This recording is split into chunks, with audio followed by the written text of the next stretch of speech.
Buenas noches tengan todos.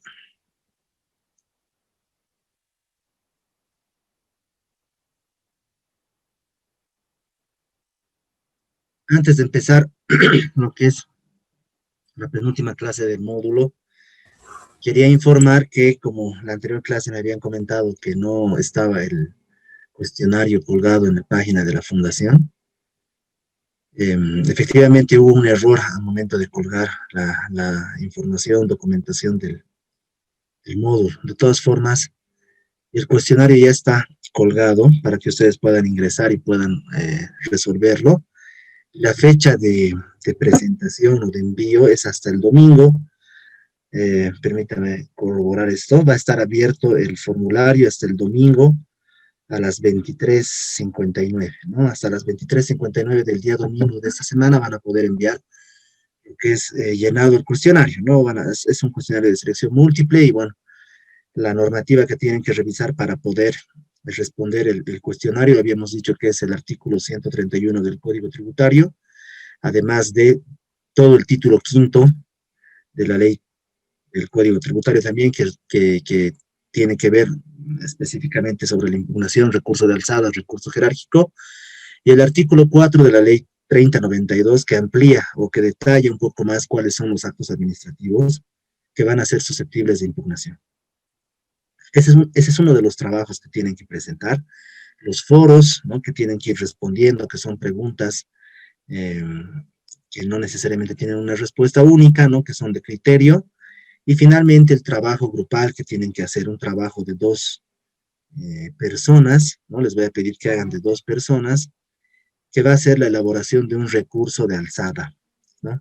Lo que tienen que hacer es elaborar un recurso de alzada, y el día de hoy, en la tarde, hace un momento, pasé dos modelos de recursos de alzada a la compañera Carmen Rosa Condori, no, Carmen Condori.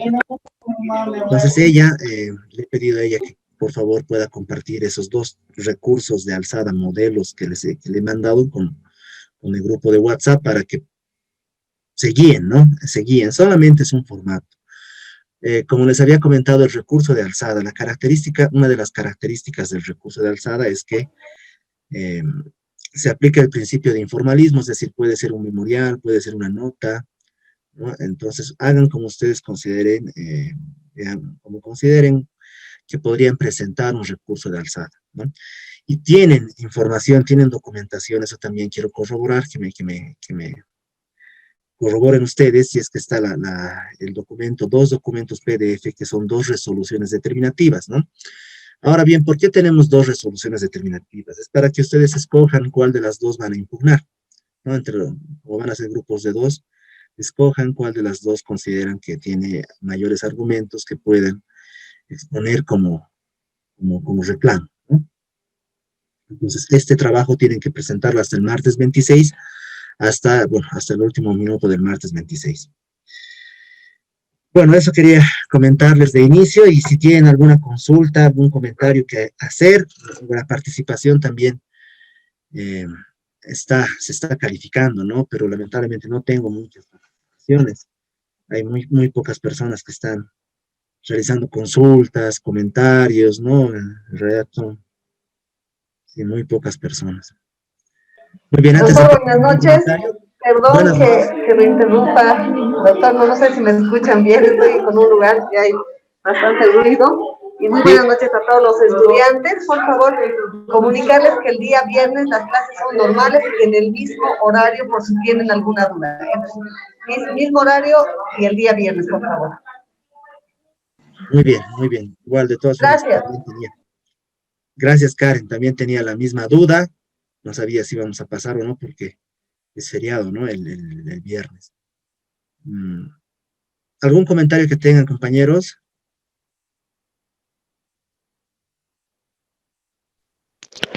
Una consulta, doctor, buenas noches. Buenas noches.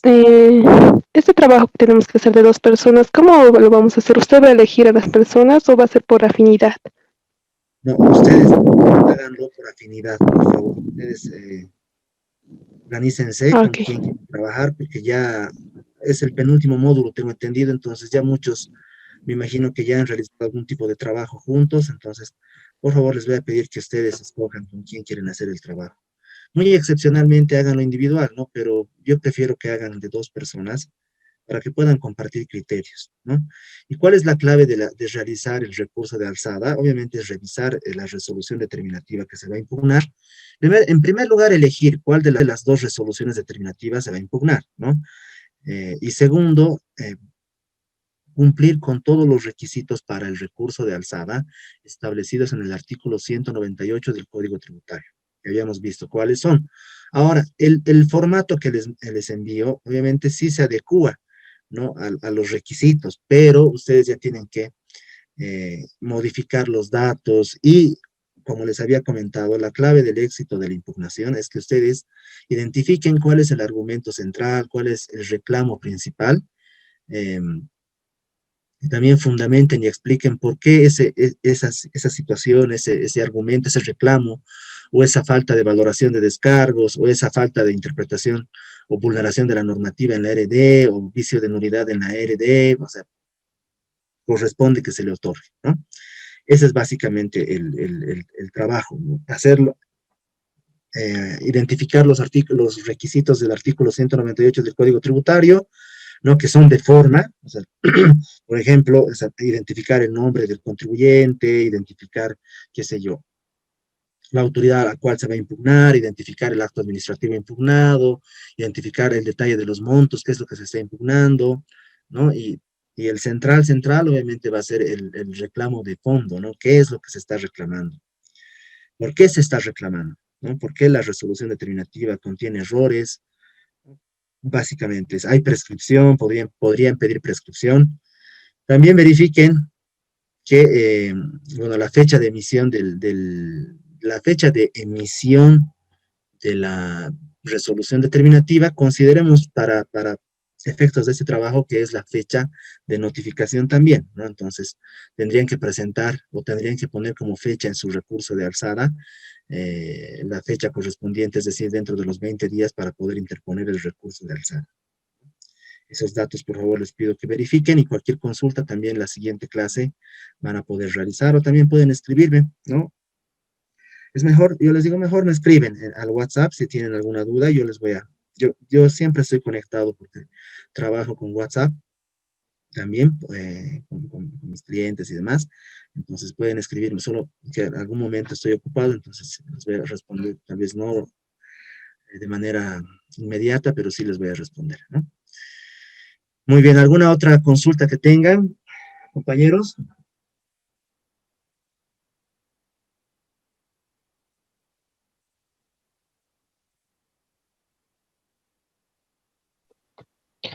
Doctor, Sí, el trabajo práctico lo vamos a subir por la plataforma, ¿no es cierto? sí, sí, tienen que subirlo a la plataforma, ¿no? Y van a poner al final, identifiquen en una parte superior, ¿no? Los nombres de las dos personas que han elaborado el recurso. Ya, gracias, doctor. Muy bien. ¿Alguien más, tal vez?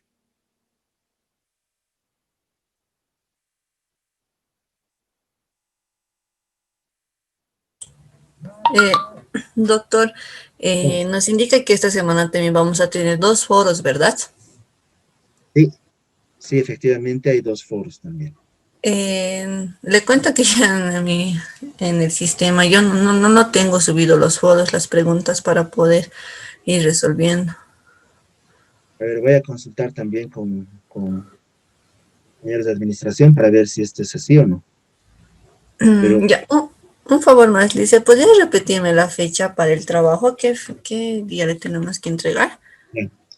Tenemos la evaluación del curso, como les había indicado el primer día de clases, está dividido asistencia, ¿no? Asistencia es obligatoria, bueno, no forma parte de la evaluación, pero sí es un aspecto importante, por lo menos un 80% de asistencia. Están el control de lectura, que es 30 puntos, control de lectura que ya está habilitado y lo pueden resolver hasta el domingo. También está lo que es la participación semanal, que son 10 puntos, 10, 10, 20.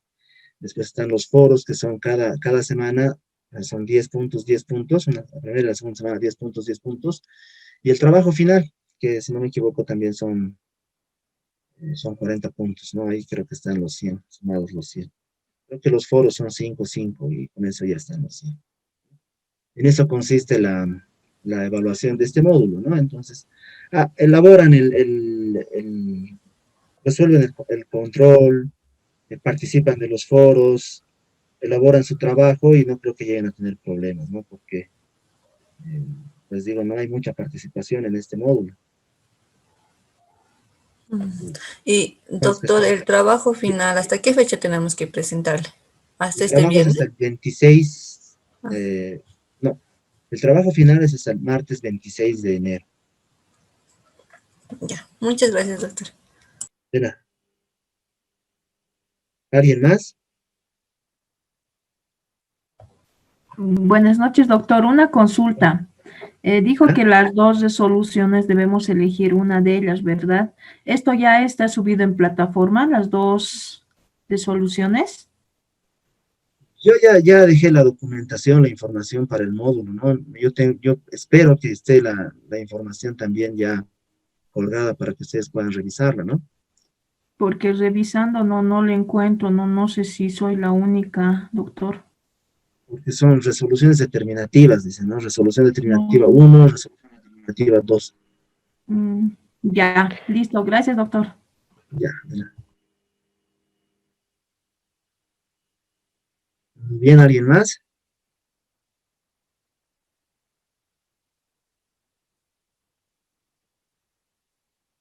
Perfecto, entonces. ¿Sí? ¿Alguien más? Disculpe, licenciado, no encuentro los foros de la segunda semana. Ya, No sé si a ver. soy yo nomás, si es que no se ve. Ya, entonces, no sé si Karen todavía está con nosotros para que... Ya, me voy a comunicar con Héctor para comentarle que no están todavía los foros, ¿no? Entonces, por favor, son consultas, los foros, ustedes saben, compañeros, que son preguntas abiertas, ¿no? Entonces, obviamente tienen que ver la pregunta y en función a eso emitir un criterio. Voy a hablar con Héctor para que se suba este material también. Muy bien, entonces empecemos, ¿no? Veamos. Habíamos visto en un inicio del módulo cuáles son las vías de impugnación en materia tributaria. Lo que nos hemos centrado, a ver, veamos esta parte, yo les voy a mostrar, este es 87, acá está, ¿no? En un inicio lo que habíamos visto, ¿no? ¿Cuáles son los medios de impugnación en materia tributaria? Entonces tenemos diferentes tipos de actos administrativos de carácter particular dirigidos a un contribuyente específico, actos administrativos de carácter general para todos los contribuyentes, y también la creación de tributos, que es a través de leyes, ¿no? Bajo el principio de legalidad. Ahora bien, nos hemos centrado, el módulo como tal se está centrando en ver la impugnación de actos administrativos de carácter particular. Cuando la administración tributaria emite una resolución determinativa, una auto de multa, una resolución sancionatoria, una resolución administrativa de rechazo de alguna solicitud del contribuyente, entonces el contribuyente tiene habilitado vías de impugnación tributarias, ¿no? La primera vía de impugnación tributaria es recurso de alzada y jerárquico, que lo hemos visto. Posterior a la alzada y el jerárquico viene lo que es la demanda contencioso administrativa en Sucre, que lo va a resolver el Tribunal Supremo de Justicia que está en Sucre. Entonces, eso también ya hemos visto, estas dos vías de impugnación. Bueno, la vía de impugnación administrativa y posteriormente la judicial. Pero, paralelamente, el contribuyente tiene otra vía de impugnación, que es la demanda contencioso tributaria, que es lo que vamos a ver en la clase de hoy, la parte de la siguiente, y también vamos a ver un poco de lo que es la acción de amparo constitucional y cuándo opera en esta columna, ¿no? Ahora, el contribuyente, ¿no? Acá hay que hacer algunas diferencias, hay que hacer algunas apreciaciones respecto a las dos vías de impugnación, ¿no? Una de las características centrales del recurso de alzada y jerárquico, lo que habíamos dicho, rige el principio de informalismo, es decir, no es necesario que esté firmado por un abogado, Lo puede hacer en cualquier formato el propio contribuyente. Obviamente es conveniente, no es conveniente, eso ya va a depender mucho del caso. El tiempo de duración de un recurso de alzada y jerárquico, conforme a lo que habíamos visto y conforme a las características de la autoridad de impugnación tributaria, que emite los fallos dentro del plazo, o sea, cumple los plazos establecidos en el código, aproximadamente son 7 meses. Entonces, la resolución de recurso de alzada sale en 3 meses y algo, en la resolución de recurso jerárquico sale también en otros 3 meses y algo, ¿no? 7 meses, tu proceso ya está concluido en vía de impugnación administrativa. Ahora, habíamos visto después del recurso de alzada viene la demanda contenciosa administrativa que puede durar 2 años aproximadamente, ¿no? Ahora, esa es una de las características del recurso de alzada y jerárquico. La característica de la demanda contencioso tributaria que vamos a ver es que rige el principio de formalismo, es decir, se tiene que presentar con las formalidades establecidas en la ley 1340, en el anterior Código Tributario, en un papel, hoja, oficio, márgenes 5.5, 4 izquierdo, 2 derecho, inferior 2 centímetros, me refiero, ¿no?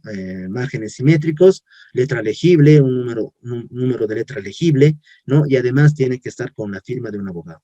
Ahora, ¿cuánto tiempo demora la demanda contencioso tributaria, ¿no?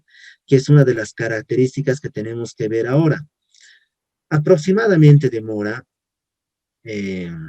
unos 5 años mínimo, ¿no? Y yo les voy a poner el caso de La Paz, que es el caso que yo conozco. La demanda contencioso tributaria se divide de esta forma.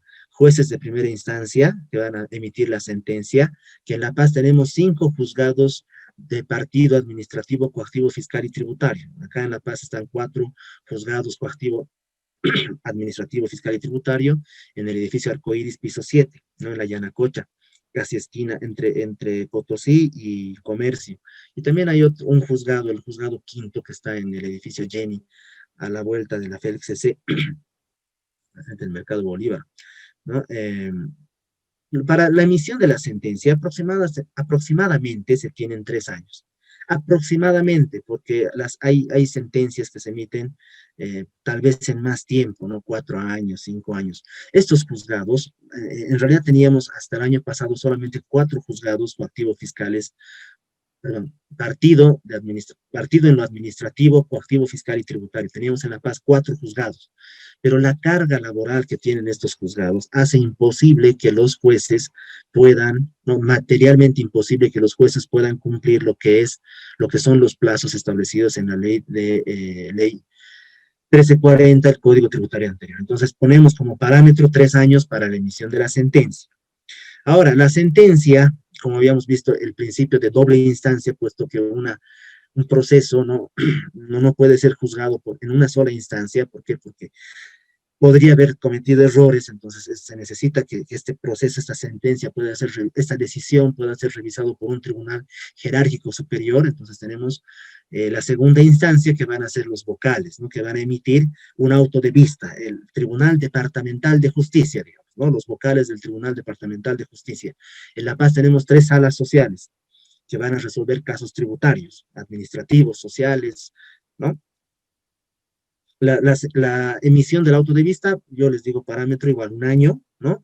Y finalmente tenemos un recurso de casación que va a ser resuelto por los magistrados del Tribunal Supremo de Justicia, y la forma de fallo va a ser el auto supremo, que es lo máximo, o sea, que es la última resolución que se puede emitir en vía de impugnación judicial. O sea, no hay otra impugnación posterior al auto supremo, ¿no?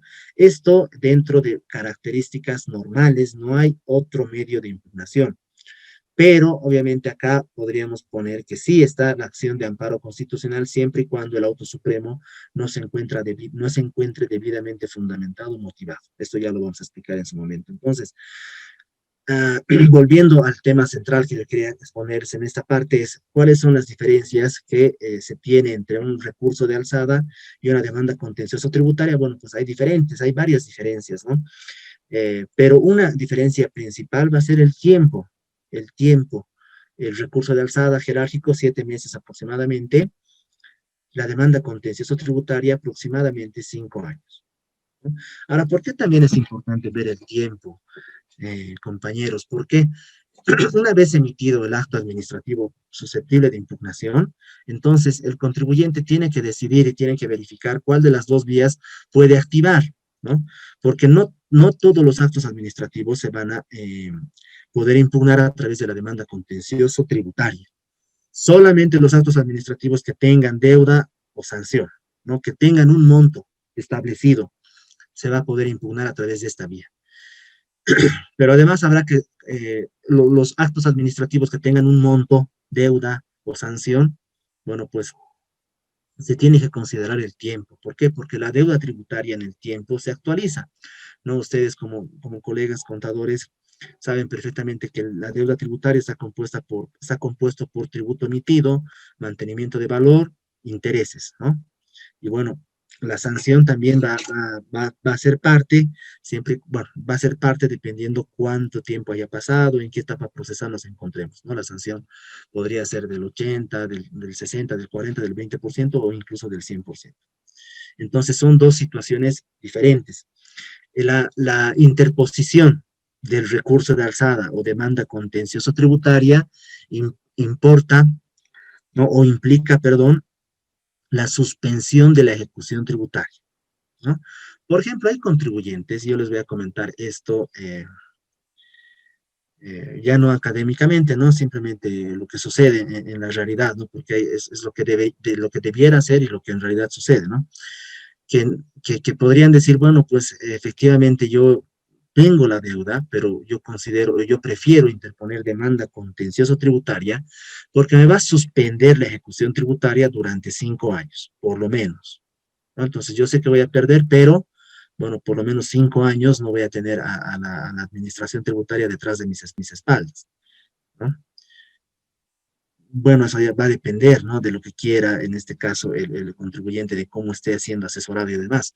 No, pero por otro lado podría ser la situación que el contribuyente diga, no, o sea, el acto administrativo está mal emitido, no se han valorado correctamente los descargos, entonces prefiero interponer recurso de alzada y jerárquico que se va a resolver con premura y yo voy a obtener mi fallo, digamos, en menor tiempo, ¿no?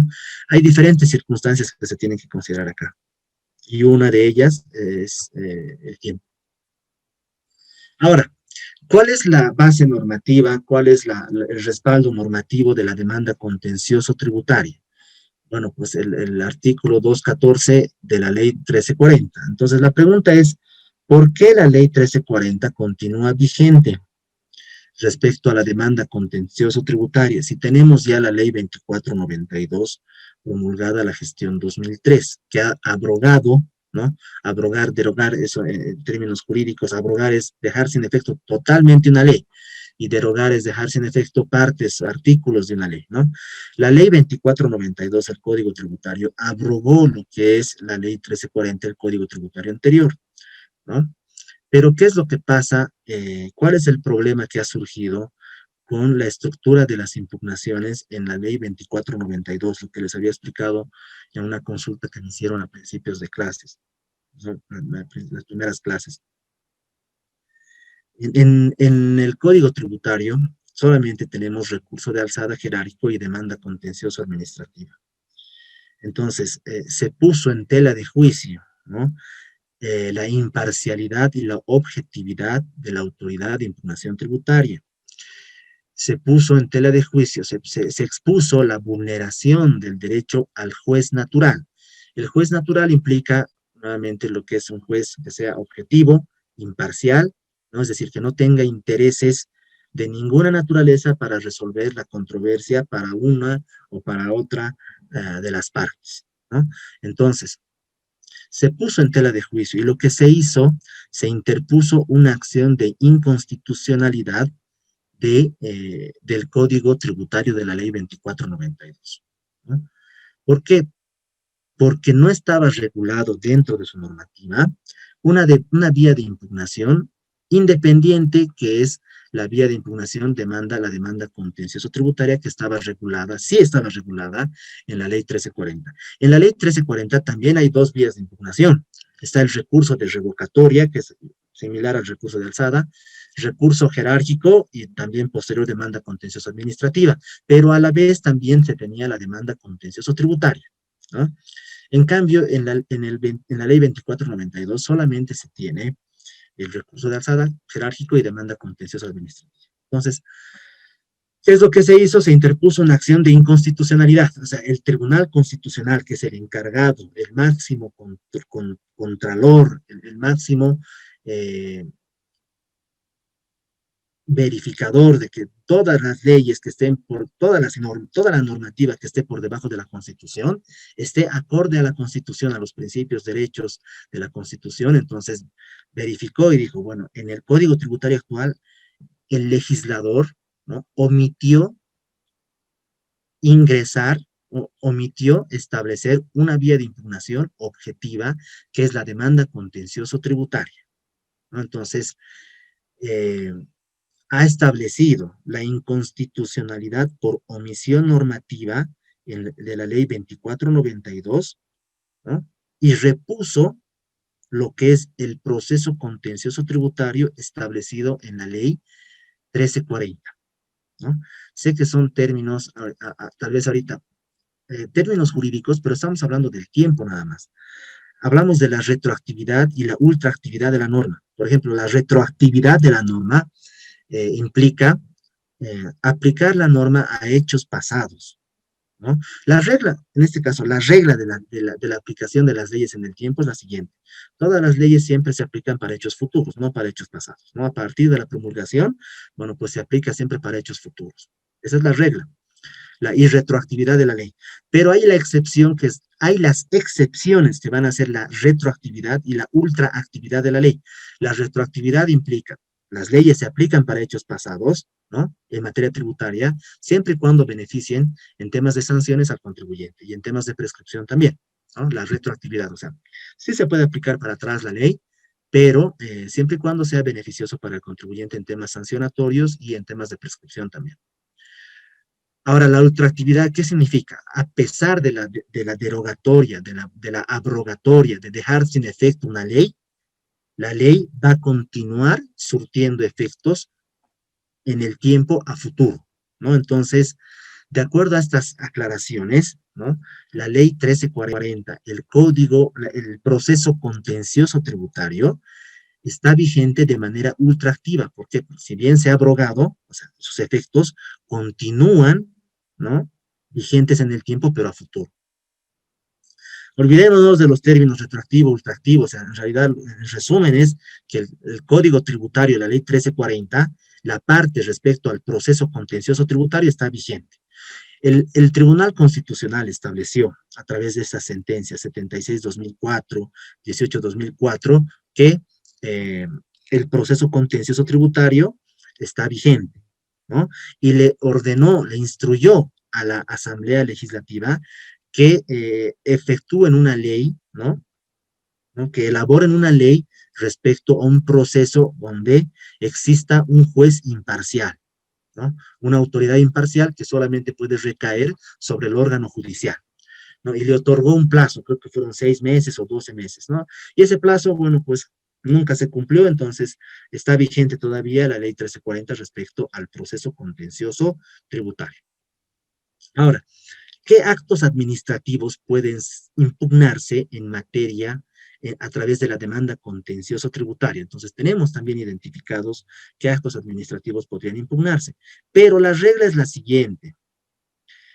El artículo 174 de la ley 1340 Código Tributario señala, ¿no?, los actos administrativos que pueden impugnarse son los actos de la administración por los cuales se determine tributos o se aplique sanciones, ¿no? Nada más. El acto administrativo que se está impugnando debe establecer de alguna manera deuda o sanción, ¿no? Otros actos administrativos, por ejemplo, resolución administrativa de rechazo a una exención tributaria, se puede impugnar. Bueno, pues de acuerdo a esta restricción, o sea, no podría, ¿no? Tendría que hacerse por la vía administrativa, ¿no? Rechazo de una rectificatoria, una declaración jurada, o sea, tampoco, porque no establece deuda ni sanción. Rechazo a una solicitud de acción de repetición, bueno, pues tampoco, ¿no? Porque no establece tributo o sanción. Bueno, esa llegaría a ser la regla. Y vamos a ver por qué en el hipotético caso de que se impugne a través de esta vía, ese tipo de acto administrativo podría tener algún tipo de consecuencia, ¿no? Podría haber algún tipo de consecuencia. Pero acá veamos, ¿qué actos administrativos establecen deuda tributaria y sanción? Bueno, pues acá, resoluciones determinativas, sancionatorias, resoluciones que exijan restitución de lo indebidamente devuelto. Esto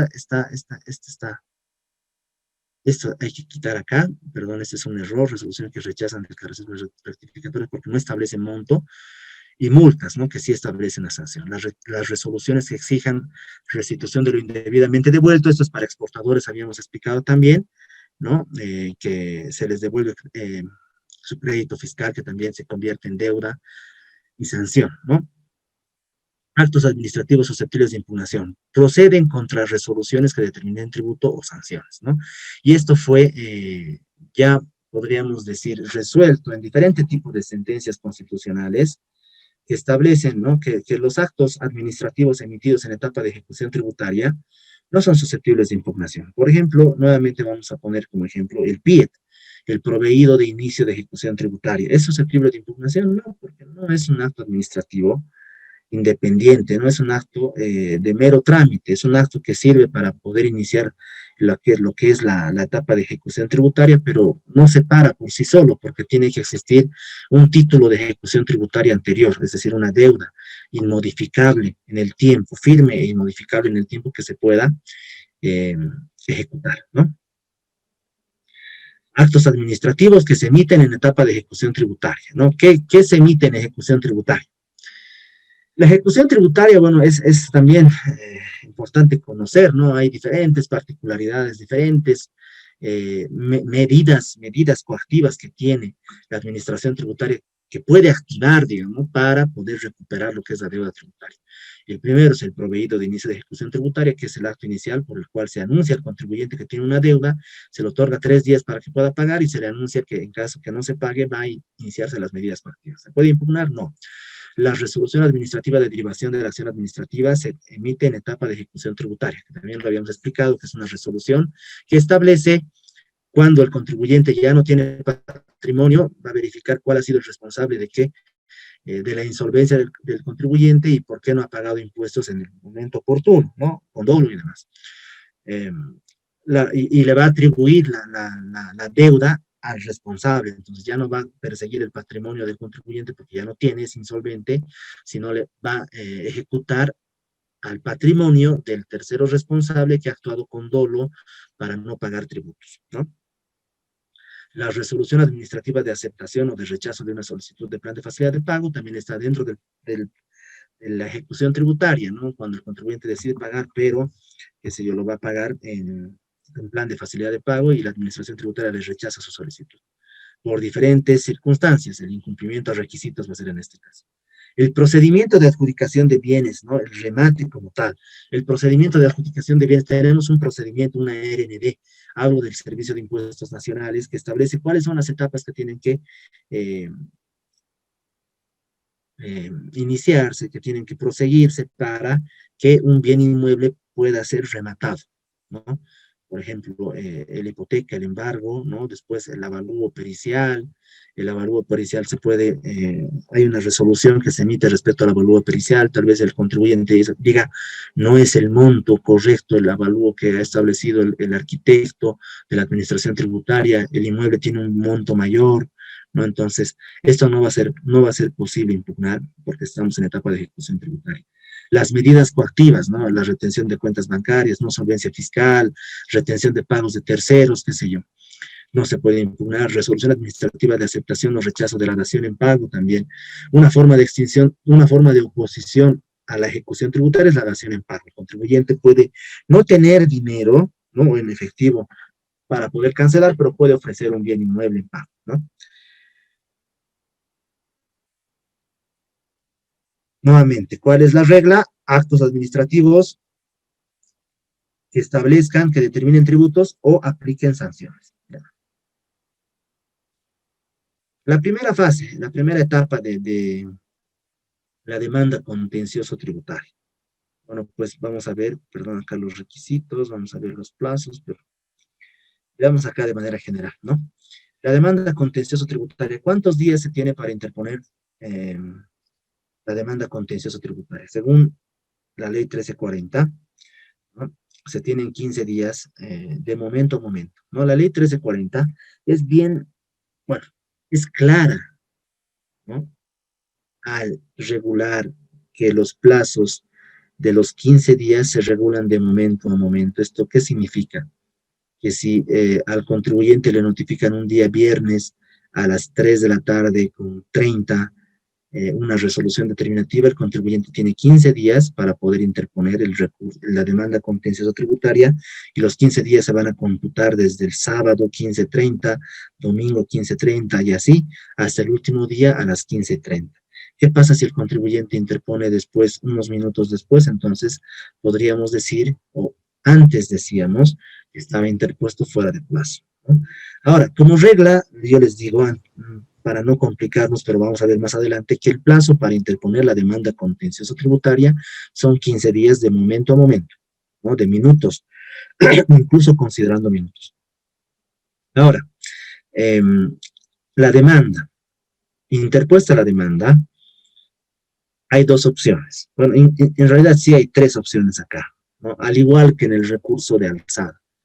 La primera opción, bueno, podría ser que se admita el recurso, ¿no? Perdón, que se admita la demanda porque se ha cumplido con todos los requisitos y demás, y se corra traslado a la administración tributaria para que en el plazo de 15 días también responda la administración tributaria, ¿no? En ejercicio de su derecho a la defensa para que pueda responder, qué sé yo, si es correcta o no es correcta la impugnación por parte del contribuyente y para ver si es correcto o no es correcto el acto administrativo impugnado, ¿no? La otra opción llegaría a ser la demanda, que se observe la demanda por insuficiencia, ¿no? Y se otorguen 6 días para subsanar. Y la otra opción, que no está acá, que también debería estar, ¿no? Pero la explico, es el rechazo, ¿no? La demanda se rechaza, ¿por qué? Porque se interpuso fuera de plazo. La demanda se rechaza, ¿por qué? Porque el juez verifica y no es un acto administrativo susceptible de impugnación a través de la demanda contencioso tributaria. Es decir, no es un acto administrativo que establezca deuda o sanción. Demanda contencioso tributaria, la admisión, el traslado, ¿no? Notifican al servicio de impuestos, a la gerencia distrital, qué sé yo, ¿no? Se apertura un término de prueba y de alegatos de 30 días para ambas partes, ¿no? Pruebas y alegatos 30 días, bueno, pues las partes pueden presentar documentación acá de descargo, ¿no? Pero lo tienen que hacer y acá podríamos decir, ¿no? Que hay así como una aplicación mixta de la norma, porque acá para la presentación de las pruebas ya podríamos aplicar el Código Tributario, el artículo 76, el artículo 81, el artículo 81 específicamente, que la prueba, bueno, pues que se cumpla con los principios de la presentación de las pruebas en materia tributaria, que es la pertinencia y la oportunidad. Que la prueba sea pertinente para resolver el caso, ¿no? Y que sea oportuna. Y si no es oportuna, ¿no? Si no fue dentro del procedimiento de determinación y es en etapa de impugnación que se está presentando, entonces se lo tiene que hacer con juramento de pruebas de reciente obtención, ¿no? Explicando, bueno, que la omisión no sea por causa de la parte que vaya a presentar la prueba. Bueno, en los casos técnicos, acá ya vamos a ver las diferencias. En los casos técnicos, hay casos que revierten temas contables, por ejemplo, el IUE, y hay otros temas que no revierten temas contables, por ejemplo, una resolución sancionatoria de clausura, ¿no? Entonces, cuando se requiera la opinión del técnico, entonces se remite al técnico. Eso debiera ser lo correcto, que el juez, antes de remitir al técnico, verifique si el caso es necesario enviarlo al técnico. Y el técnico, estamos hablando de un auditor, un contador, ¿no? Y es por eso que acá se va dilatando en el tiempo las impugnaciones en materia tributaria, porque lo que hace el juez por qué sé yo, algo que lo hace de manera recurrente por costumbre, es que todos los casos los remite al técnico. tengan o no aspectos contables, no tengan, todo lo remite al técnico. Entonces, el técnico es como un cuello de botella que va a ir emitiendo sus informes en la medida de lo que pueda, ¿no? De acuerdo a la llegada de casos, va a ir emitiendo de a poco, de a poco, de a poco, cuando no debieran todos los casos irse al técnico, porque no corresponde que sean resueltos por el técnico, ¿no? Por ejemplo, clausuras, prescripciones y demás, o sea, no corresponde que el técnico lo vea. Ahora, el informe técnico se remite al departamento técnico, el técnico emite lo que es un informe técnico, y este informe técnico puede tener dos criterios, digamos, respaldando la posición del demandante, del contribuyente, o respaldando la posición del demandado, de la administración tributaria, ¿no? Una vez notificado el informe técnico, entonces es recomendable presentar un memorial, ya sea propugnando o impugnando el informe. Si el informe es favorable para la administración tributaria, lo que hace la administración tributaria es propugnar el informe técnico, indicando que está correctamente emitido, ¿no? Ahora, si el informe técnico es desfavorable para la administración tributaria, lo que puede hacer es impugnar el informe técnico que no fue emitido correctamente, que no se consideró tal cual aspecto, ¿no? Y lo propio o viceversa para el contribuyente. Entonces, sí se puede propugnar, sí, el informe técnico se puede propugnar o impugnar, ¿no? Entonces, después de esto, o sea, no tenemos otra actuación que no sea posteriormente la sentencia, ¿no? Y la sentencia, según el artículo 275, bueno, puede ser de tres formas, ¿no? Puede declararse probada la demanda, es decir, gana el contribuyente, puede declararse improbada, probada total o parcialmente también acá, improbado o anulando obrados, ¿no? Entonces, hasta acá obviamente es relativamente sencillo, sí, digamos, ¿no? Algún dato nuevo, algo que se va a agregar a esta demanda contencioso tributaria van a ser las excepciones y los incidentes que puede presentar o que puede interponer la administración tributaria una vez notificada con la demanda, ¿ya? Pero acá ahora vamos a revisar cuáles son esas excepciones e incidentes. Veamos, pero ¿cuáles son los requisitos para la demanda contencioso tributario?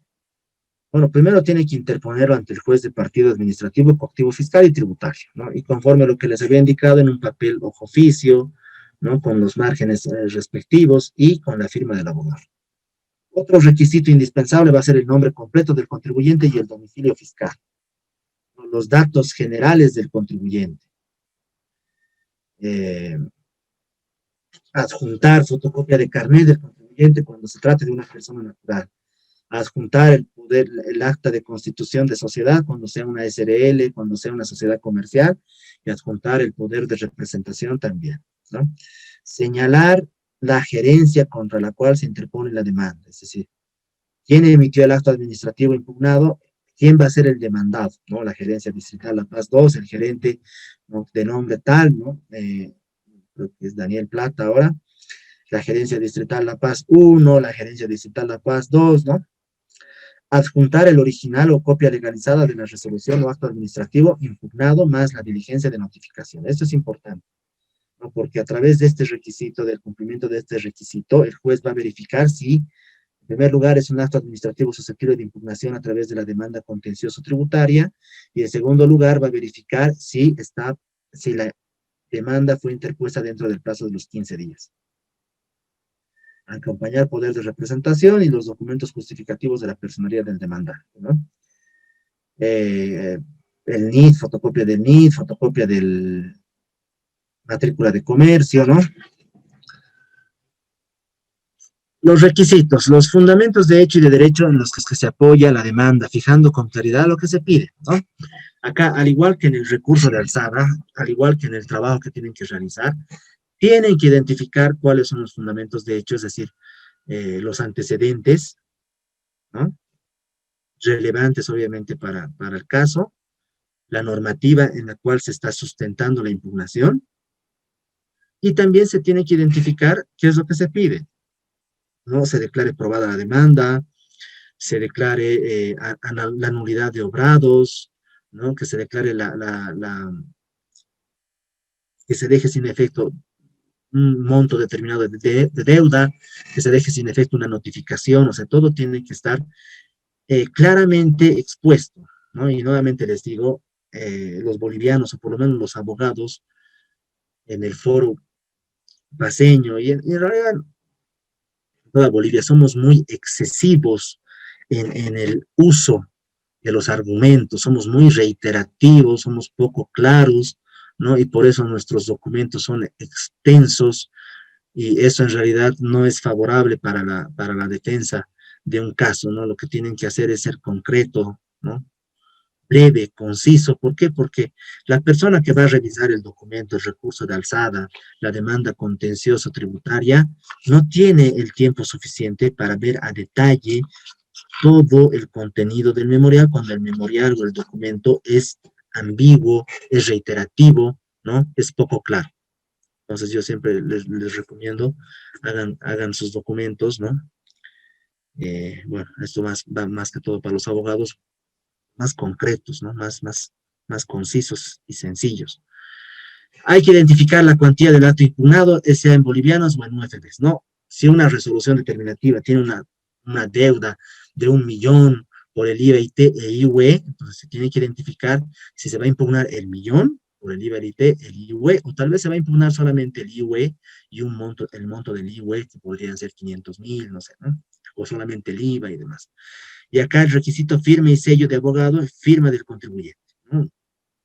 Cumplidos con los requisitos, no habría motivo alguno para que el juez vaya a observar la demanda, entonces, y no se admita, ¿no? O sea, debiera admitirse. Ahora, algo quería comentarles acá, pero se me fue de la mente. Tal vez lo recuerde. Pero acá, la ley 212, el artículo 10, parágrafo segundo de la ley 212, de la gestión 2012 también, 2011 si no me equivoco, establecía una figura jurídica que se denomina el solvet et repete, ¿no?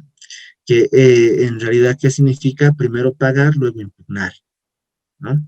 Entonces, esta ley, la ley 212, establecía que toda la deuda, todos los actos administrativos que se vayan a impugnar vía demanda contencioso tributaria, que tengan un monto superior a 15.000 UFBs, el contribuyente primero debe pagar la deuda o la sanción, debe adjuntar como requisito a la demanda la boleta, el comprobante de pago, para que su demanda sea admitida.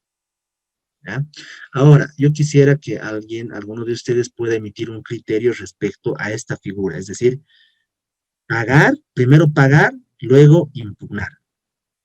¿Qué dicen ustedes? ¿Es correcto, no es correcto?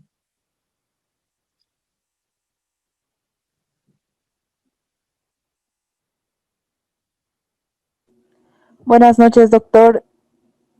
Buenas noches. ¿Con quién tengo el gusto? Stephanie Nicole Zárate Ojeda.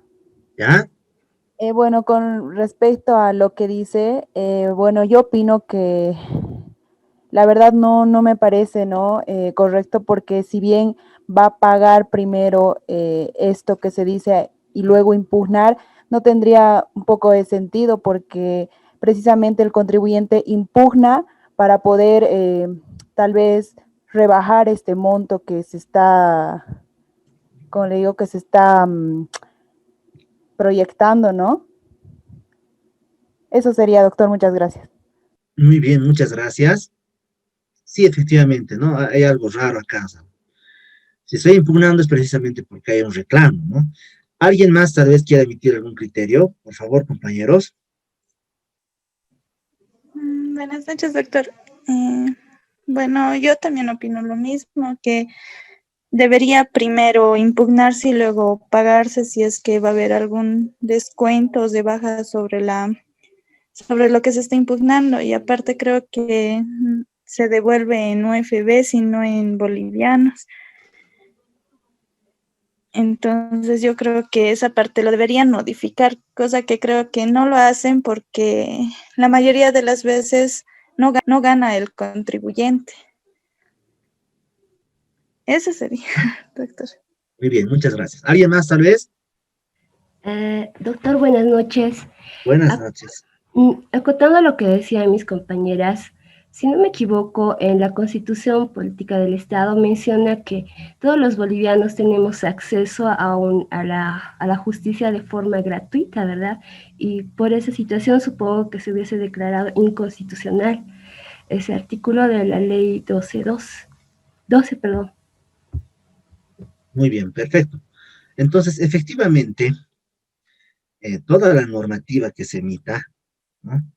Todas las leyes, los códigos, la normativa, los decretos supremos, las resoluciones normativas de directorio, tienen que estar acorde a los principios, derechos y garantías constitucionales. La Constitución Política del Estado, al ser la norma suprema, establece los pilares por los cuales se tiene que aplicar la normativa, ¿no? La normativa que está por debajo de la Constitución. Y efectivamente hay un derecho, ¿no? Que es el derecho a la gratuidad del acceso a la justicia. Y por otro lado también está el principio de la garantía de la presunción de inocencia, ¿no? Es decir, que no se puede, digamos, atribuir de manera anticipada lo que es la culpabilidad de un hecho, ¿no? De un acto, en este caso la determinación de la deuda, sin que antes se haya comprobado el mismo, ¿no? Entonces acá estamos ante una situación que restringe, ¿no? Lo que es el derecho a impugnar que tiene el contribuyente. Además, ¿no?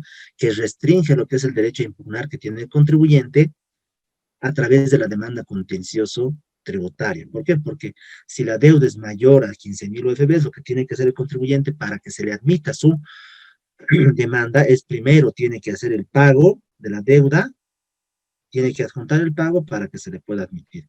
Entonces, de acuerdo a esos criterios, la sentencia constitucional 967-2014 ha dispuesto la inconstitucionalidad de esta figura jurídica tributaria que se denomina el solvet et repete. Entonces, ¿cuál habrías llegado? ¿Cuál, me imagino, ¿no? A criterio personal, cuál sería el respaldo del legislador para imponer esta figura?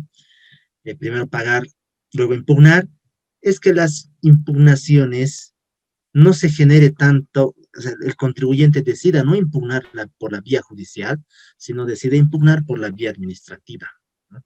Y obviamente esto no es correcto porque se está de alguna forma dirigiendo a la impugnación, ¿no? Muy bien, pero a la fecha no está vigente esto, no se tiene que pagar, esto ya se declaró inconstitucional, entonces no es necesario pagar para impugnar por la vía judicial. Acá, un aspecto importante también, la suspensión de la ejecución tributaria. La regla acá es, una vez interpuesto la demanda, bueno, ¿cuándo se ejecuta el acto administrativo que establece deuda o sanción? ¿No? Se ejecuta cuando el contribuyente no lo impugna, ¿no? Pero ¿cuánto tiempo esperará la administración tributaria para ejecutar un acto administrativo? Yo les comento cuál es la hermenéutica o cómo se realiza este trámite dentro de la administración tributaria. O sea, la resolución determinativa generalmente es emitida por la unidad técnica jurídica dentro del departamento jurídico, ¿no? Para contextualizar mejor esta parte. Las gerencias operativas del Servicio de Impuestos Nacionales están divididos en 3 departamentos: el Departamento de Recaudaciones y Empadronamiento, el Departamento de Fiscalización y el Departamento Jurídico, ¿no? Las resoluciones determinativas emergen del Departamento de Fiscalizaciones, donde se hace el trabajo de campo, donde se identifica si el contribuyente, bueno, omitió o no omitió, incumplió el correcto pago de sus obligaciones tributarias, establece el trabajo, no emite la visa de cargo y en algunas circunstancias, bueno, no en algunas circunstancias, cuando es una orden de fiscalización parcial, total, cuando es una orden de verificación externa, lo remiten al departamento jurídico para que el departamento jurídico emita lo que es la resolución determinativa. El departamento jurídico está dividido por 3 unidades: la unidad técnica jurídica, la unidad de cobranza coactiva y la unidad contencioso tributario, ¿no? Y esto me sirve para explicarles esta parte de la suspensión de la ejecución tributaria. La resolución determinativa se emite por la unidad técnica jurídica del departamento jurídico, ¿no? Por normativa, bueno, pues, ¿no? El departamento, la unidad técnica jurídica tiene que esperar, ¿no? Por lo menos 20 días, 25 días podríamos decir, antes de remitir la resolución determinativa a la unidad de cobranza coactiva para que se inicie la ejecución tributaria, ¿no? Tiene que esperar un tiempo prudente. ¿Para qué? Para, para verificar si el contribuyente ha impugnado o no ha impugnado el acto administrativo emitido. Pongamos como ejemplo la resolución determinativa que estamos hablando, ¿no? Habíamos dicho que el efecto de la impugnación es la suspensión de la ejecución tributaria, ¿no? Ahora, la pregunta acá es, para el recurso de alzada y jerárquico no hay problema, porque el proceso en el recurso de alzada y jerárquico es rápido, no es necesario ni darle para los pasajes al funcionario de la autoridad de impugnación tributaria, lo hacen todo de oficio, están muy bien organizados, ¿no? Ese es uno de los pros de esa vía de impugnación. Sin embargo, en la demanda contencioso tributaria, una vez que se encuentra, una vez que se admite el recurso, la demanda, entonces el contribuyente tiene que coordinar con el oficial de diligencias, ¿no? Tiene que coordinar con el oficial de diligencias la notificación de la demanda a la administración tributaria, ¿no? Y cuando hablo de coordinar, es decir, tiene que entrevistarse con él, tiene que sacar las fotocopias, tiene que darle para los pasajes, ¿no? Todos esos trámites que obviamente lo conocemos y sabemos que la administración de justicia no es gratuita como tal, ¿no? Porque siempre se van erogando diferente tipo de gastos, o se están efectuando diferente tipo de gastos. Entonces, acá, la suspensión, ¿cuándo se suspende la ejecución tributaria con la interposición, en la interposición de la demanda contencioso tributaria? Cuando se admite la demanda, ¿no? Cuando se admite la demanda es cuando ya se suspende, pero no solamente la admisión es necesaria, también la notificación con la admisión. Entonces, el contribuyente tiene que ser lo suficientemente ágil, ¿no? Para realizar las diligencias respectivas, para que la unidad técnica jurídica no remita la resolución determinativa a la unidad de cobranza coactiva y la unidad de cobranza coactiva no inicie las medidas coactivas, retención de cuentas bancarias, ¿no? Que sería lo más catastrófico para el contribuyente, podríamos decir, ¿no? Que se retengan sus cuentas bancarias, que es una medida coactiva relativamente rápida, ¿no?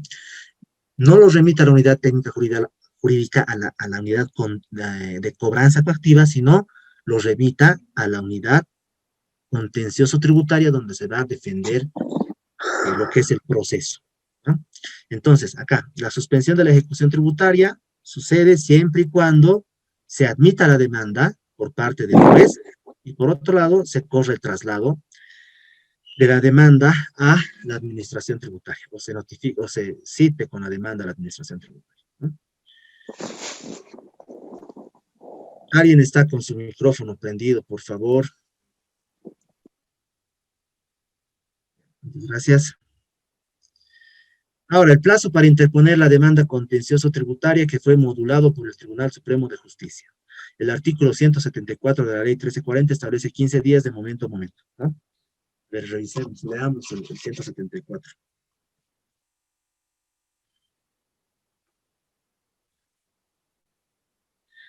Artículo 174 de la ley 1340. Los actos de la administración por los que se determinen tributos o se apliquen sanciones pueden impugnarse por quien tenga un interés legal dentro del término perentorio de 15 días computables a partir del día y hora de su notificación al interesado, hasta la misma hora del día de vencimiento del plazo por una de las siguientes vías a opción del interesado. Y acá tenemos recurso de revocatoria, ¿no? El contencioso tributario. Entonces, desde momento a momento es lo que te dice, ¿no? 15 días. Te notifican miércoles, bueno, pues el día 1 es el jueves, hasta el día 15, a la misma hora, ¿no? Y esto sí respaldado por diferentes autos supremos, jurisprudencia, pero de estas fechas, ¿no? 2015, 12. O sea, ¿cuál ha sido la problemática de estos casos? Es decir, si se presentaba un minuto tarde, así con esa exageración podríamos hablar, 1 minuto, 2 minutos tarde, o posterior a la fecha de notificación, entonces la demanda se rechazaba, ¿no?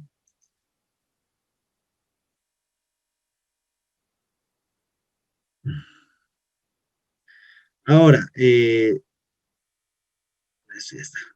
hay una modificación, hay una modulación del entendimiento de la ley por parte del actual tribunal, bueno, no del actual, sino del Tribunal Supremo de Justicia, en uno de sus fallos que es, podríamos decir, un fallo fundante, ¿no? Un fallo importante de la gestión 2018 que señala que en aplicación del principio proactivo, es decir, en la aplicación del principio de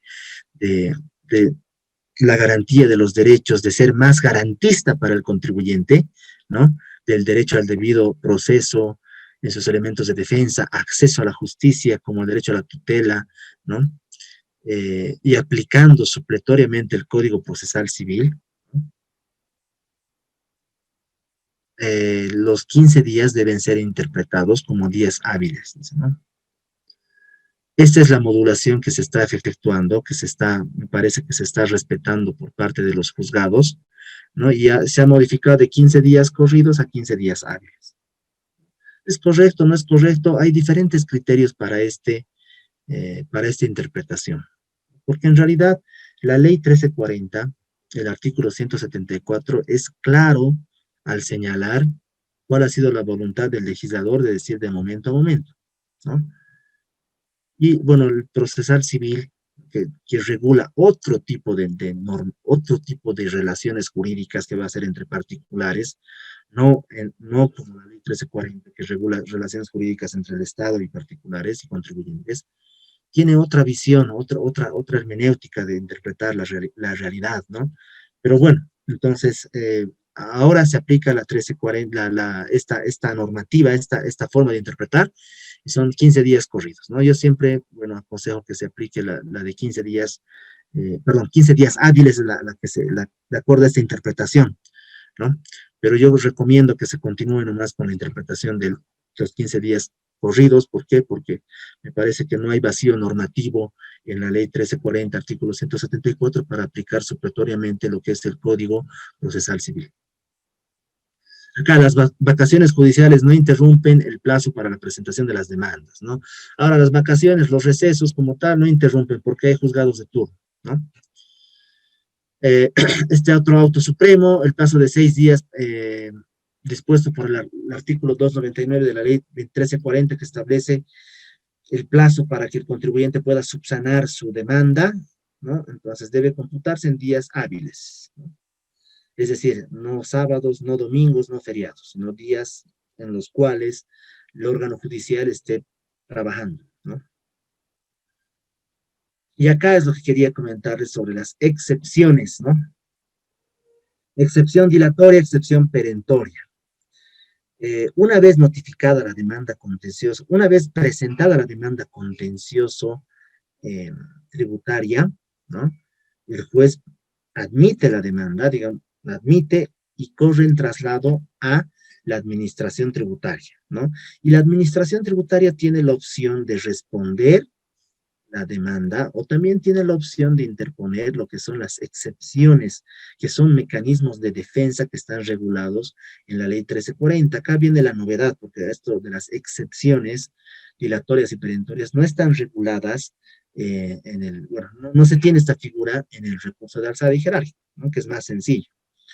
Por ejemplo, excepción dilatoria, es decir, dilatoria es que simplemente va a dilatar lo que es el proceso, ¿no? Va a dilatar y se tiene que resolver en el momento por el juez, a diferencia de la excepción perentoria que ya va directamente a destruir lo que es la pretensión de la demanda misma, y que va a ser resuelta al momento de emitir sentencia, ¿no? Son dos diferencias, la dilatoria y la perentoria.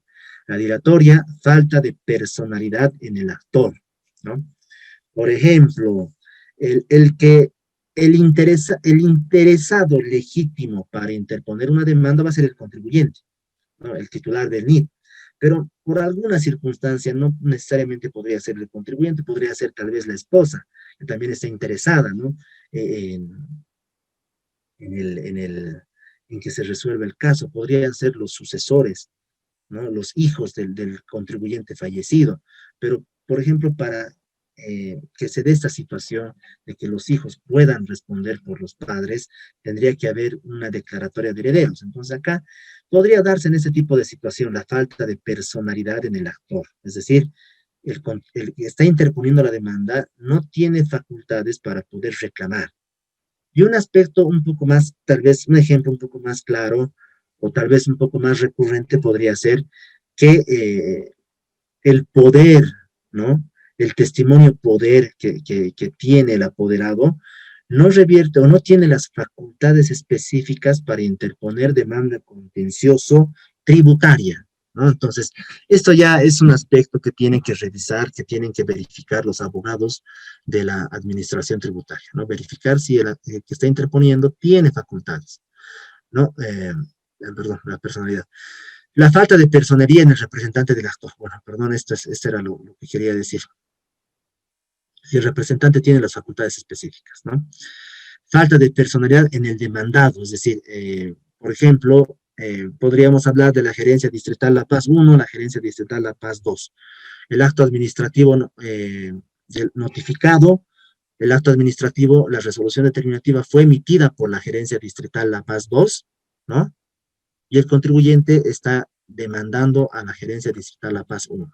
Es decir, no tiene competencia, ¿no? No tiene esta facultad para poder ser demandado. ¿Por qué? Porque fue otra gerencia la que emitió el acto administrativo, ¿no?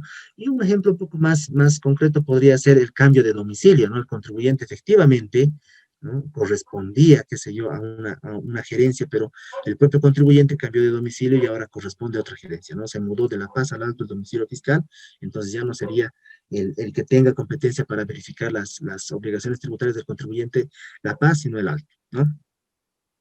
La litispendencia, es decir, tener un proceso pendiente, podría ser la interposición de un recurso de alzada, ¿no? Sobre el mismo acto administrativo, ¿no? Entonces hay un litigio pendiente, ¿no? Es el litispendencia. La obscuridad en la demanda, esto,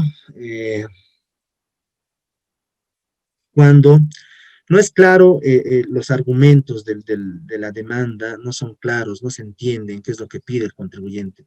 Está pidiendo nulidad, está pidiendo que se deje sin efecto, no está pidiendo que se deje sin efecto la deuda, está pidiendo nulidad de la notificación, está pidiendo prescripción, está pidiendo vulneración de derechos, ¿no? Entonces, eso también puede ser sujeto a una excepción por parte de la administración tributaria.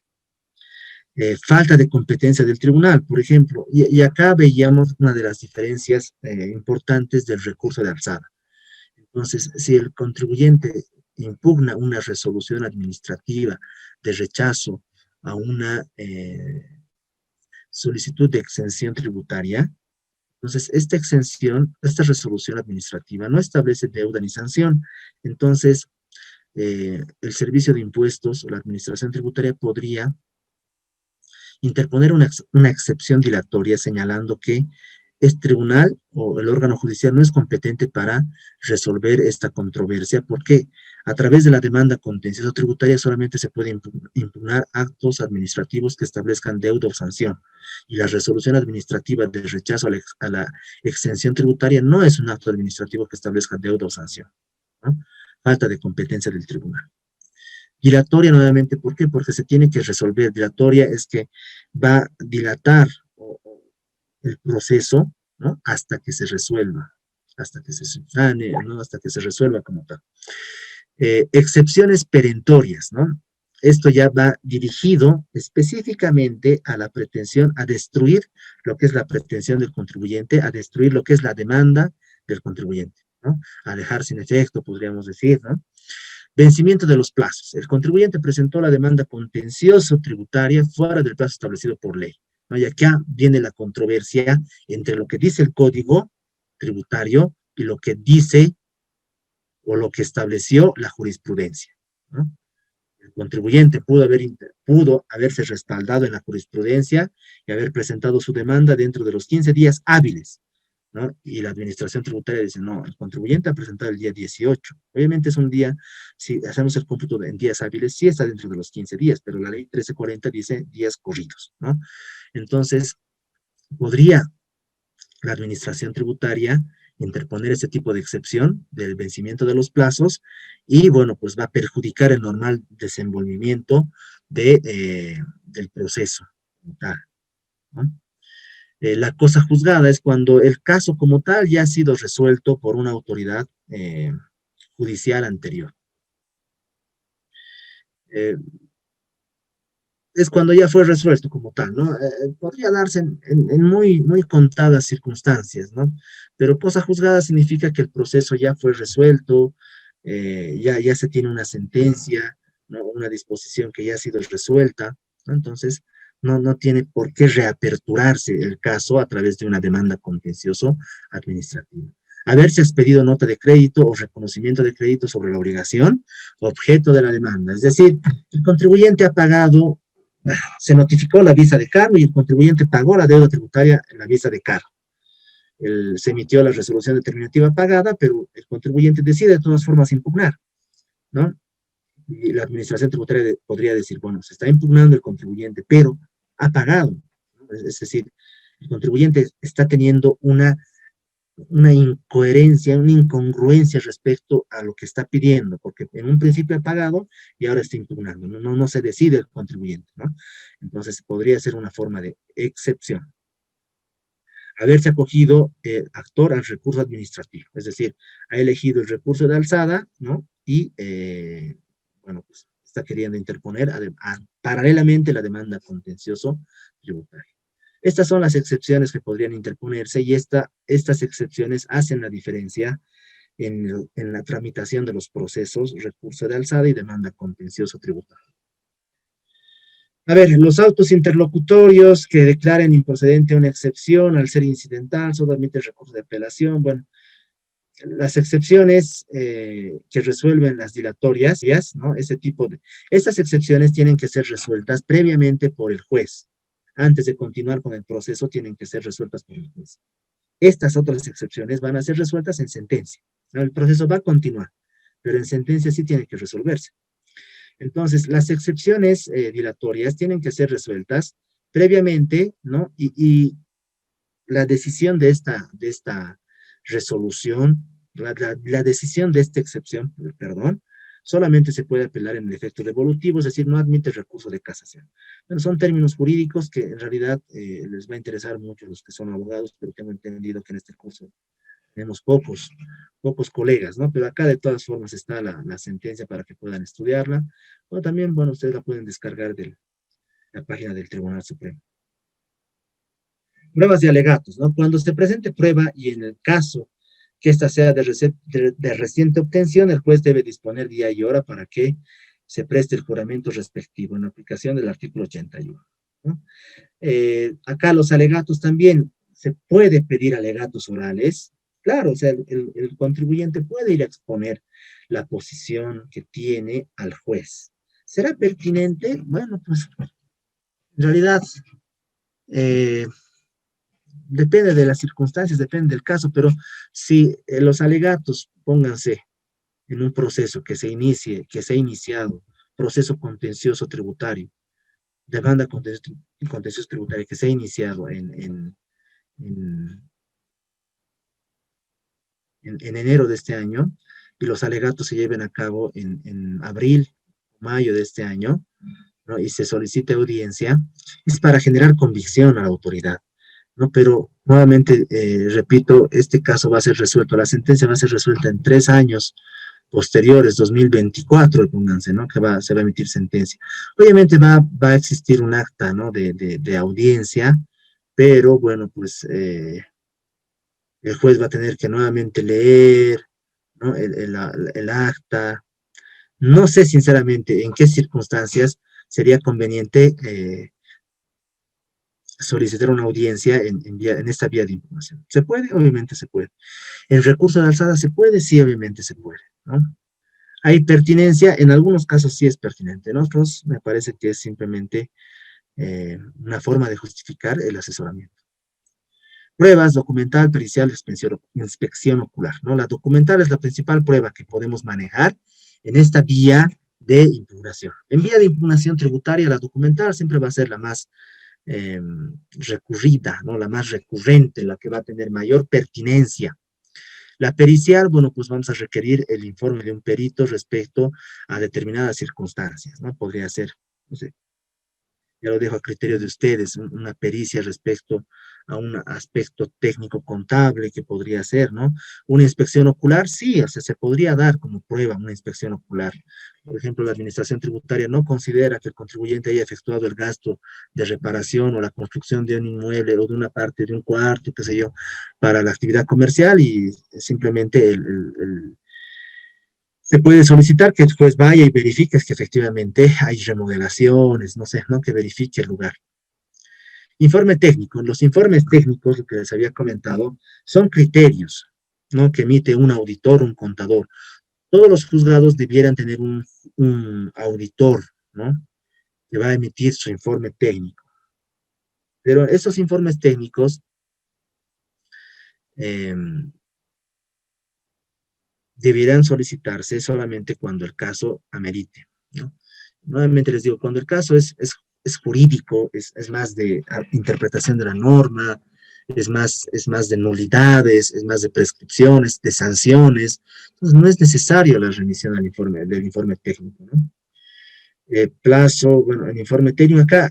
Ahora, el informe técnico solamente es un criterio, ¿no? Que emite, una opinión que emite el auditor, que el juez puede valorar como no puede valorar, es decir, puede considerar para su sentencia o tal vez puede decidir no considerar, ¿no?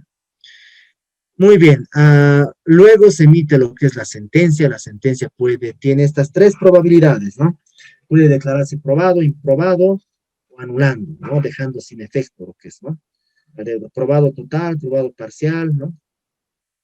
La demanda, o sea, es decir, ¿quién obtiene el fallo favorable, ¿no? Básicamente esa es la terminología. Probado, es decir, que fue favorable para el demandando. El contribuyente ganó porque el procedimiento efectuado por la administración contiene algunas irregularidades. Improbado, la administración tributaria ganó, ¿no? Ahora acá no vamos a ingresar a muchos aspectos legales, ¿no? Pero vamos a ver el recurso de apelación, cuánto se emite la sentencia, dependiendo cuál sea la forma de fallo de la sentencia, el contribuyente puede apelar y tiene 10 días para apelar, ¿no? 10 días, en este caso sí son 10 días hábiles porque aplicamos el Código Procesal Civil. 10 días de notificada la sentencia. ¿Cómo se realizan las notificaciones? Esto es importante en la demanda contencioso tributaria y hay similitud con las notificaciones en el recurso de alzada y jerárquico. En el recurso de alzada y jerárquico las notificaciones se realizan todos los días miércoles, ¿no? En la demanda contencioso, todos los días miércoles se notifican en Secretaría de la Autoridad de Información Tributaria. La similitud acá es que todas las diligencias que se emitan dentro del proceso contencioso tributario se van a efectuar en Secretaría del Juzgado, ¿no? Esto es correcto también, ¿no? Es correcto, ¿por qué? Porque cuando una persona interpone, un contribuyente interpone su demanda, tiene la obligación de hacer el seguimiento respectivo. ¿Por qué? Porque por algo interpuesto, ¿no? No es que interpone y se olvida. Muy bien, la sentencia se va a notificar en secretaría. Y eso también es muy importante verificar porque el asesor, el abogado tiene que estar pendiente de la emisión de la sentencia para no dejarse vencer el plazo porque se va a notificar en secretaría, ¿no? Tienen 10 días para apelar, interponer recurso de apelación. Este recurso de apelación, si fue interpuesto dentro del plazo, ¿no? Se va a admitir, se va a correr el traslado a la otra parte para que pueda responder la apelación. Y bueno, una vez que se admite, se va a remitir al Tribunal Departamental de Justicia, a la sala social, ya sea la primera, segunda o tercera, según sorteo, ¿no? Donde están dos vocales, el presidente y el relator.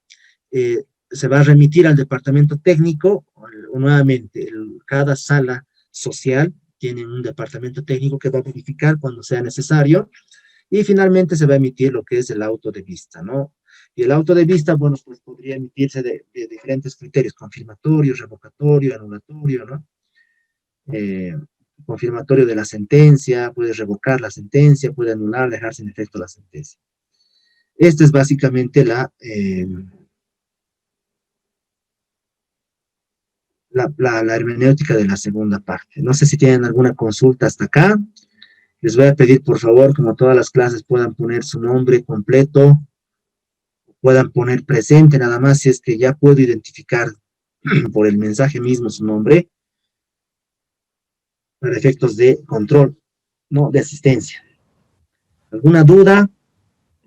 Doctor, una consulta. Sí. En el caso de la demanda contencioso tributaria, al igual que los otros procesos, ¿también se puede cambiar de abogado? Sí, se puede cambiar, ¿no? La regla acá, o sea, ¿cuál ha sido la lógica respecto al patrocinio de los casos, ¿no? Porque acá también hay un criterio de resguardo del derecho al trabajo que tiene el abogado que está patrocinando una causa en determinadas materias, podríamos decir civil, podríamos decir tributaria, ¿no? Que el abogado que está patrocinando se pueda resguardar este derecho que tiene al cobro de sus honorarios, ¿no? Entonces, si el contribuyente o el contribuyente decide prescindir de los servicios del abogado, tendría que presentarse un pase profesional, ¿no? O el abogado tendría que manifestar y señalar, bueno, pues ya no voy a continuar, digamos, con el asesoramiento, ¿no? Y el contribuyente ya podría personarse con otro abogado. En materia civil pasa lo mismo, ¿no? No sucede lo mismo en materia penal, en materia laboral, en materia familiar, donde pueden cambiarse de abogado, indistintamente porque, bueno, pues a criterio del Tribunal Constitucional se están resguardando derechos, ¿no? Por ejemplo, derecho a la familia, bueno, dependiendo qué tipo de proceso sea, laboral también, y el penal lo propio, o sea, puedes ir un día con un abogado a tu audiencia penal y al día siguiente puede venir otro abogado, ¿no? Y demás. En el caso del proceso contencioso tributario, sí es necesario presentar el pase profesional y no se puede simplemente cambiar de abogado. En todo caso, si sucede esto, lo que va a hacer el juez, ¿no? Previamente le va a poner, no sé si es que el contribuyente realiza esta situación, simplemente cambia de abogado, ¿no? Le va a exigir a través de un proveído previamente adjunte el pase profesional del abogado, ¿no? Muy bien, ¿alguien más? Doctor, algo más. Sí. Y en este caso, generalmente en los otros tipos de juicios, cuando no se presentan a veces algún abogado de alguna de las partes, lo suspenden las audiencias y no hay mucho problema, sigue dilatándose el juicio. ¿Es igual en la demanda contenciosa tributaria o se tienen que respetar los plazos como menciona la ley? Ya. No, o sea, las audiencias en el proceso contencioso tributario, que vamos a ver acá la primera parte, solamente tenemos un periodo de alegatos, pruebas de alegatos, ¿no? Y los alegatos pueden presentarse de manera escrita, o sea, va a ser la única audiencia que se va a poder llevar a cabo. Ahora, la audiencia, se notifica a las partes, la audiencia, se notifica un día y hora, obviamente el que solicita tiene la obligación de presentarse. Si la otra parte no se presenta, de todas formas igual se lleva a cabo la audiencia, ¿no? Entonces acá la audiencia, no asistir a la audiencia y demás, no es un óbice, no es un impedimento para continuar o no con la tramitación del proceso. Los plazos se cumplen en el proceso contencioso tributario, no se cumplen. ¿Por qué no se cumplen? O sea, los plazos del juez, o sea, los plazos respecto al lapso de tramitación del proceso, ¿no? No se cumplen. ¿Por qué? Porque el juez está materialmente, es imposible que pueda, con toda la carga laboral que tiene, cumplir con los plazos, ¿no? Y eso también es justificable, ¿no? No podemos tampoco taparnos los ojos y pretender que el juez emita su sentencia, que se llene el plazo establecido, que tiene demasiada carga laboral, ¿no? Pero acá, lo bueno también de esta vía de impugnación es, por ejemplo, las notificaciones se realizan en secretaría, es decir, no es necesario estar coordinando con el oficial de diligencias y demás. Todo se notifica en secretaría, ¿no? Lo único que no se notifica en secretaría es el traslado, ¿no? O la citación con la demanda a la administración tributaria. Después todo lo demás es en secretaría, hasta la sentencia es en secretaría. El auto de visa también es en secretaría, ¿no? El auto supremo en el Tribunal Supremo de Justicia también es en secretaría. Todo es en secretaría. Muy bien, ¿alguien más, tal vez?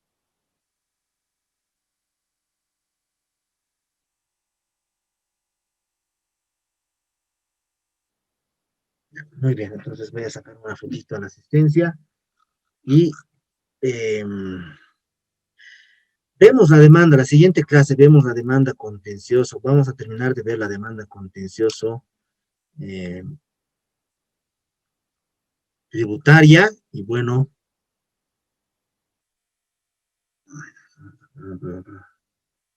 vamos a ver una parte de lo que es la acción de amparo y con eso ya hemos concluido el módulo.